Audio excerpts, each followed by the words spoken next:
નર્મદાને લઈને 4 રાજ્યો વચ્ચે ચાલતા વિવાદ મુદ્દે મોટા સમાચાર મળી રહ્યા છે। દિલ્હીમાં મળેલી બેઠકમાં 4 રાજ્યો વચ્ચેનો વિવાદ ઉકેલાયો। કેન્દ્રીય ગૃહમંત્રી અમિત શાહની અધ્યક્ષતામાં મળેલી બેઠકમાં વિવાદનું સમાધાન। બેઠકમાં કેન્દ્રીય જળશક્તિ મંત્રી સી.આર. પાટીલ પણ ઉપસ્થિત હતા। મધ્યપ્રદેશ, ગુજરાત, રાજસ્થાન વચ્ચે વિવાદનું સમાધાન। વિસ્થાપન, જમીન વિવાદ સહિતના મુદ્દાઓ પર સહમતિ। અમિત શાહની અધ્યક્ષતામાં ચારેય રાજ્યના મુખ્યમંત્રીની બેઠકમાં વિવાદનું સમાધાન। રાજ્યો વચ્ચેના જળ વિવાદથી ખેડૂતોને નુકસાનીનો કરવો પડતો હતો સામનો। નર્મદાના પાણીની ચૂકવણીને લઈને ચાલતો હતો વિવાદ। આ વિશે વધુ માહિતી આપવા આપણી સાથે ફોન લાઈન પર જોડાઈ ચૂક્યા છે મારા સંવાદદાતા કલ્પેશ રાવલ। કલ્પેશ, જે આખો વિવાદ હતો, સહમતિ કઈ રીતની સાધવામાં આવી છે, શું નક્કી કરવામાં આવ્યું?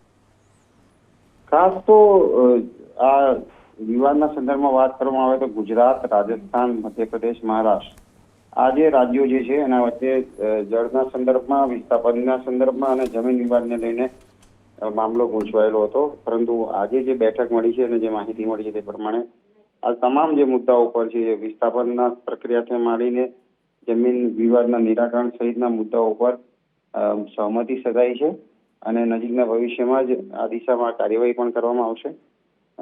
નર્મદાના સંદર્ભમાં રાજ્યોમાં વિસ્થાપન સંદર્ભમાં અને અન્ય નાણાકીય રકમના સંદર્ભમાં પણ વિવાદો સર્જાયા હતા। પરંતુ આજે જે બેઠક મળી છે એ પરિણામલક્ષી બેઠક છે અને નજીકના ભવિષ્યમાં પણ તબક્કાવાર આ સંદર્ભમાં કાર્યવાહી થશે। જી, આભાર આપનો તમામ માહિતી બદલ।